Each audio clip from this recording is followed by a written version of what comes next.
Solo Leveling, Chapter 119. There are moments when silence feels like a scream, when every breath carries the weight of choices that cannot be undone. In Chapter 119 of Solo Leveling, Sung Jinwoo doesn't fight for glory.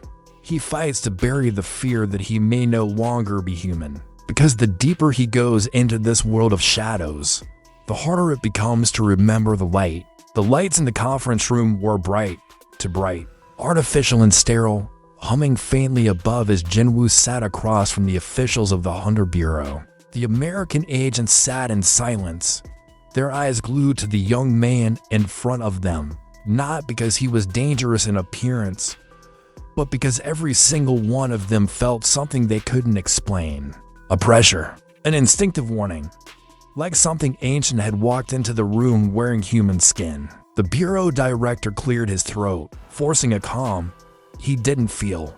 Hunter Sung Jinwoo. He began slowly. We've never seen a magic signature behave like yours, not even among S ranks.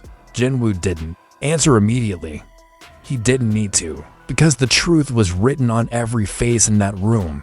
They were afraid, not of what he could do, but of what they didn't understand. I'm not here to cause problems, he finally said, but if one of those monarchs shows up again, I won't wait for permission.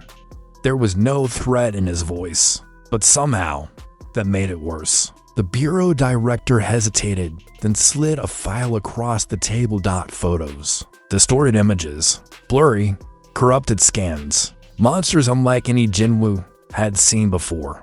Not even our national guilds want to go near it. This gate appeared outside Washington, D.C. Last night, the director said, the energy levels are off the charts. Jinwoo narrowed his eyes. He didn't need to touch the photos. He could feel the mana bleeding from them just by looking. This wasn't a dungeon. It was a message from the Monarchs. They're testing the borders, he said softly, looking for weaknesses, trying to see who's ready and who's disposable. The director looked shaken. Then what should we do? Jinwoo stood slowly. Jinwoo sat on the floor of his living room while his sister Jenna tried to study beside him. Papers spread out across the table, earbuds in, trying to pretend everything was normal. Get ready for a war you don't understand. And with that, he left the room, his shadow trailing behind him like a second heartbeat. Hours later, in the calm stillness of his home, she was safe, alive. Back in school, back to math tests and group projects and college applications. And Jinwoo? He wanted desperately to believe she could stay in that world. But he knew better. She looked up from her notes. You're not going out again tonight, are you? He paused, then shook his head. Not tonight. She smiled. Good. You need rest too, you know. His soldiers knelt around him, silent and loyal. 1,000 eyes staring upward in absolute obedience. And for a moment, just a breath, he believed it. Later that night, he stood once more in the cold heart of his kingdom, the Shadow Realm. But even surrounded by his army, he felt alone. Beru stepped forward, voice soft but rumbling. My king, you seem troubled. Jinwoo didn't look at him. Tell me something, Beru. If you had a choice, would you rather be born a monster or be turned into one? Beru hesitated. A monster born knows nothing else, but a human turned remembers what it means to feel. Jinwoo closed his eyes. He remembered the warmth of his mother's hands, the way Jenny used to cling to his arm on the way to school, the hunger, the fear, the exhaustion. He remembered being weak, and now he was anything but. Outside the gate of the Shadow Realm, the real world continued turning, oblivious to the cracks forming beneath its surface. But Jinwoo could feel it. The Monarchs weren't waiting anymore. The first gate had been a test. The next one would be an invasion. And this time, it wouldn't just be monsters stepping through. It would be gods. Chapter 119 doesn't explode in battle. It whispers, it breathes, it builds. Because before a world breaks, there is always a moment when everything is too quiet. And right now, Jinwoo stands in that silence, the last calm before the storm. And when it hits, he won't run. He never has. The Monarchs are coming. And Jinwoo? He's not just ready for them. He remembers why they fear him. Let me know when you're ready for chapter 120 in story format or want the SEO pack title, tags, description, thumbnail for uploading 119. Bro, solo leveling, chapter 120 sometimes. War doesn't start with a battle. Sometimes it starts with a choice. And in chapter 120 of solo leveling, Sung Jinwoo makes one. Not because he has to, but because he can't walk away anymore. The morning air in Seoul carried a strange chill, not from the weather, but from something beneath it, something ancient, something waking. Inside a quiet cafe tucked between office buildings and silent alleys, Sung Jinwoo sat across from Adam White of the American Hunter Bureau. The room was empty, cleared in advance, not by request, but because no one dared sit near Jinwoo anymore. His presence was too much. Even when he said nothing, the world seemed to tilt around him. Adam spoke softly, fingers laced nervously. "We need your help again." He didn't stutter, but he almost did. Jinwoo didn't respond immediately. His eyes drifted toward the window. People passed outside, unaware of the monsters gathering just beyond their understanding. What kind of help? Adam hesitated, then reached into his coat and pulled out a tablet. On it, footage grainy, stuttering, static lined. "This is from our outpost in Japan."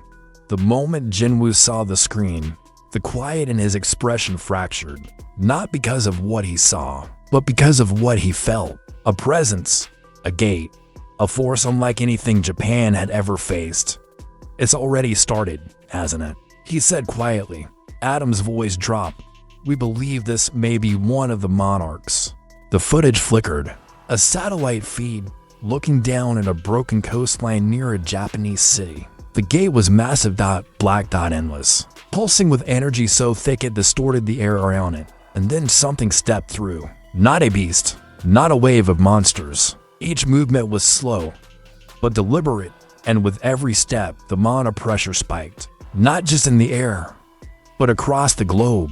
A giant, a being so enormous its footstep alone cracked the ground for miles. This wasn't just an S-rank dungeon. This was a cataclysm.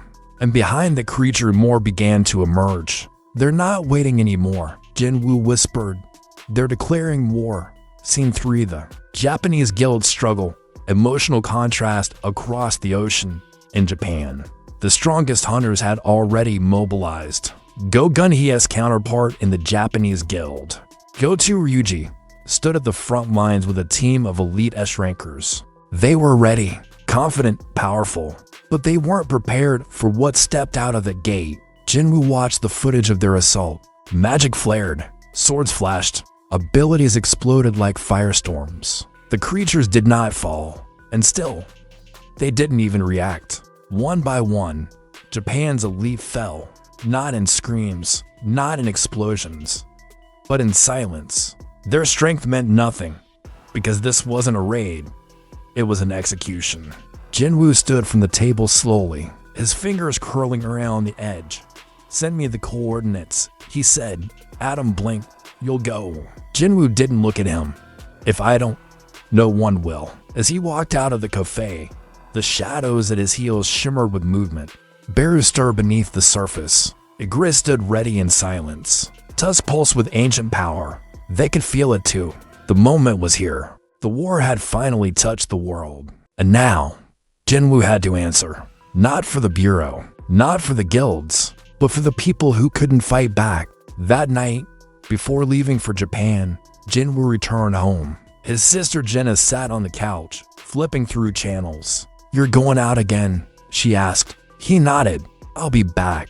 She gave him a look, the kind that only family can give. A mix of worry and trust. "Promise?" He hesitated, then nodded again. "Promise." But in his heart, he wasn't sure, because the gate in Japan wasn't a dungeon.